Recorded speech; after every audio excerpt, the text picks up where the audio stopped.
Aujourd'hui, ce qu'on va dire aujourd'hui va vous sembler être une redondance, mais nous sommes obligés de répéter la même chose. Pour votre information, nous en sommes à notre 29e plan d'action pour l'année 2024. 29 plans d'action, cela vous paraît un peu complexe, parce que tout simplement, les travailleurs des collectivités territoriales, depuis plus de 2 ans, sont en train de réclamer un droit légitime qu'on refuse systématiquement de leur octroyer. Systématiquement.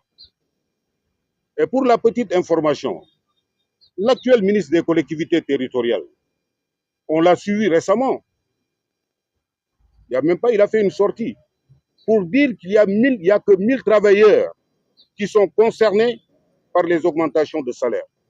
Ce qui n'est pas juste, ce qui est faux.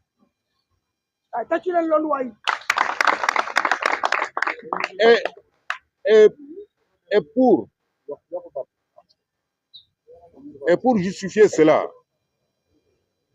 vous tous, vous êtes là, vous êtes imprégnés justement des problèmes qui sévissent au niveau des collectivités territoriales depuis plus de 2 ans.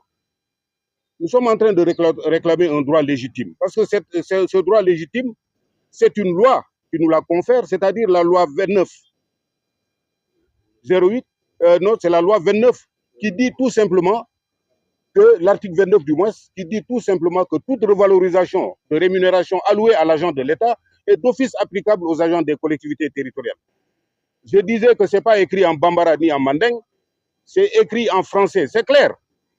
Mais aujourd'hui, ce qui se passe, le paradoxe, c'est pendant que nous réclamions ces droits-là, au même moment, on a augmenté l'indemnité des maires, des adjoints aux maires. Au même moment, on a augmenté l'indemnité des receveurs percepteurs municipaux. Et l'État fait la sourde oreille. Et pourtant, nous, intersyndicales, nous avons des solutions de sortie de crise. Nous avons dit au ministre que nous avons des solutions de sortie de crise, pourvu aussi qu'il nous appelle à la table de négociation pour qu'on en discute. Mais ils ne l'ont pas fait. Mais qu'est-ce qu'ils font à la place?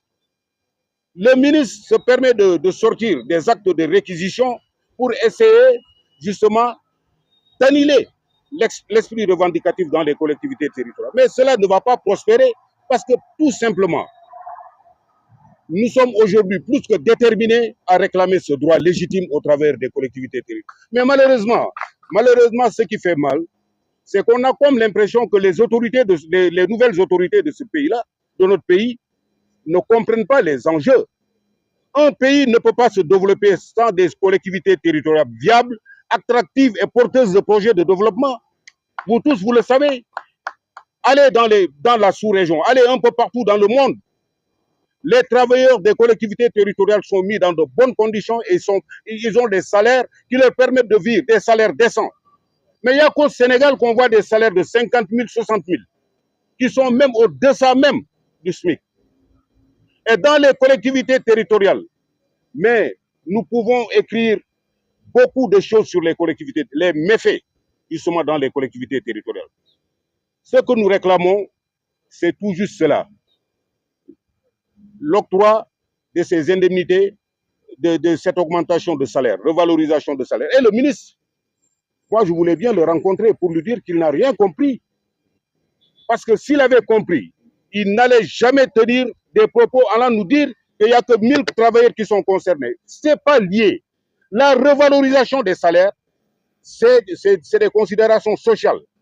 Parce que pour votre information, le gouvernement du Sénégal avait commandité une étude sur le système de rémunération des agents de la fonction publique en général.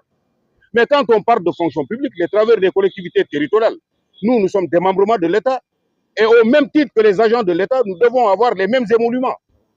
Parce que nous avons un statut qui nous le dit. Parce que quand vous regardez le statut des fonctionnaires des collectivités territoriales, nous avons le même barème. Le barème de salaire applicable aux agents de l'État, c'est le même barème qu'on applique au travers des collectivités territoriales. Et ils ont dit augmentation par hiérarchie. Mais c'est clair comme l'eau de roche.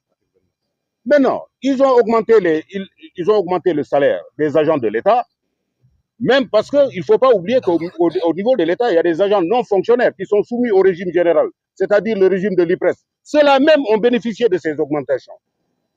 Nous, à travers des collectivités territoriales, pour votre information, il y avait des maires, parce qu'il ne faut pas oublier que nous sommes sous le principe de la libre administration des collectivités territoriales, depuis l'avènement de l'acte 3 de la décentralisation. Il y avait des maires qui avaient pris sur eux-mêmes de payer et qui avaient commencé à payer. On peut en citer la commune de Fan.E, Amitié, la commune de Dieuppeul-Derklé.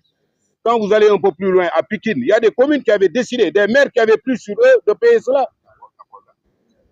Un peu partout au Sénégal, il y avait des maires qui avaient décidé de payer. Alors, qu'est-ce qu'on nous propose après? Une lettre circulaire venant de la direction du Trésor qui s'oppose systématiquement à ce paiement pour dire qu'il n'y a pas d'acte réglementaire. Alors, le paradoxe, c'est que quand le Premier ministre sortant, M. Amadouba, nous a reçus, mais il nous a dit, maintenant, je sais que ce que vous êtes en train de réclamer est un droit légitime, mais ce qu'on va faire, c'est aller vers des actes réglementaires pour permettre, instruire les receveurs percepteurs municipaux et les maires de procéder au paiement. Mais quand il l'a fait... sénégalaise. Bu ñu tëjoon armeel yi tey kenn du noyyi bu ñu tëjoon état civil kenn du dem kon nag nañu xam ne ñun budul ñun dara du dox dañuy bañ nag lu